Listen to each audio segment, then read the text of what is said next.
অবৈধভাবে নালা ভরাটের অভিযোগ। দিনহাটা থানায় লিখিত অভিযোগ দায়ের।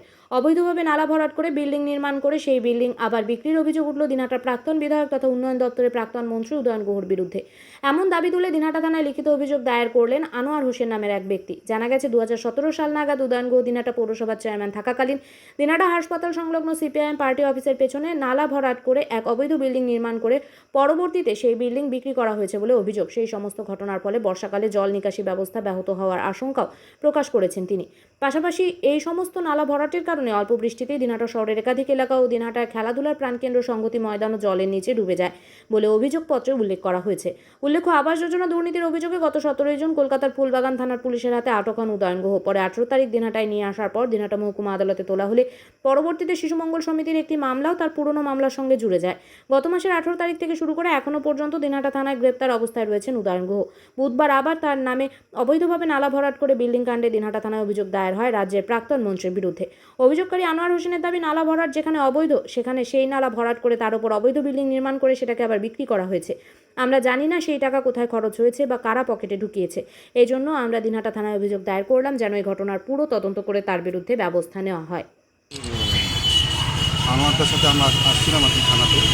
তার কারণ হচ্ছে সিপিএম পার্টি হচ্ছে পিছনে আমাদের পার্কের সামনে একটা জায়গা ছিল, যে জায়গাটা নালা হিসাবে এখনও আছে, মানে আরটিআই করে জানা গেছে। সেই নালার উপরে আপনার হচ্ছে অবৈধভাবে বিল্ডিং স্থাপন হয়েছে এবং সেগুলোকে বিক্রি করা হবে। সেই নিয়ে আমরা আজকে একটা লিখিত অভিযোগ দায়ের করলাম। এখন থানা জিনিসটা বিচার করে দেখবেন কী আছে। কি নাম আপনার, কোন দায়িত্ব? দিনহাটা বিধানসভার আমি কন্যা। সকলেই জানি যে কোনো নালা বা কোনো পুকুর জলাজমি ভরাট করা নিষেধ, কিন্তু তৎকালীন পৌরসভার চেয়ারম্যান তার নেতৃত্বে এই যে এখনও যেটা রেকর্ডের নালা হিসাবে দেখা যাচ্ছে তার উপরে একটা 2 তলা বিল্ডিং করে ফেলল। কিভাবে করলো? সেই জমিকে বাস্তু না করে তার উপরে একটা প্ল্যান পাস না করে একটা বিল্ডিং তৈরি করে ফেললো রাতারাতি, এবং সেটা বিভিন্ন জনের মধ্যে সেটা বন্টনও হয়ে গেল। আমরা তার প্রতিবাদে এই অবৈধ নির্মাণ এবং প্ল্যান পাসের বিরুদ্ধে আমরা অভিযোগ করলাম। পুলিশ প্রশাসন যথাযথ তদন্ত করুন যে কীভাবে এই বিল্ডিং নির্মাণ হলো। সেই কারণের জন্যই আমাদের আজকে থানায় আছে। কি নাম আপনার? আমার নাম দেবব্রত। এইখানে দিনহাটাতেই আর কি, এই পাশেই হাসপাতালের সামনে পাশেই বড় একটা নালা আছে।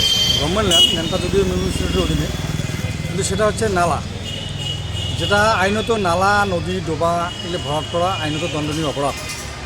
তো এখানে 2017 সালে সেই নালাটি বেআইনিভাবে ভরাট করে সেখানে একটা বিল্ডিং নির্মাণ করা হয়েছে। তো আমরা জানি যে দিনহাটা ভুয়ো বিল্ডিং প্ল্যানে একটা মামলাও চলছে। তো এখানে তো টোটাল কাজটাই ভুয়ো হয়েছে, শুধু বিল্ডিং প্ল্যানটাই নয়, সেখানে নালার মধ্যে তো কোনো প্ল্যানই হয় না, কোনো বিল্ডিং প্ল্যানই হবে না, কোনো বিল্ডিং নির্মাণ হতেই পারে না। তো সেখানে একটা দিব্যি বিল্ডিং নির্মাণ হয়েছে, নির্মাণ করেছে, করে সেটা বিক্রি করেছে। সেই পয়সা কী করলো, কোথায় আত্মসাৎ করলো, কোথায় গেলো না গেলো, তো সেই বিষয়ে ইতিপূর্বে আমরা অনেক আরটিআই করেছিলাম, কোনো ব্যবস্থা নেওয়া হয়নি। আজকে আমরা দিনহাটা থানায় সেটা লিখিত একটা অভিযোগ দায়ের করলাম।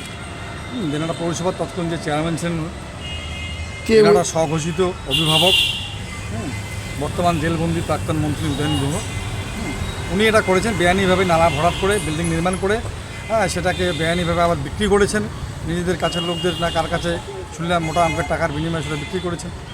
সেটা আমরা একটা অভিযোগ করলাম। আচ্ছা সাহেব এটা তদন্ত করে যা আইনি ব্যবস্থা যেটা অ্যাকশন নাও সেটা ওরা নিজে কথা দেবেন। আপনার নাম? আনোয়ার হোসেন। কী দায়িত্ব, কোনো দায়িত্ব আছেন? আর দায়িত্বে কি আছি আর কি, জনতা পার্টি, ভারতীয় জনতা পার্টি করি, এর চেয়ে আর কি বড় দায়িত্বের কিছু নেই।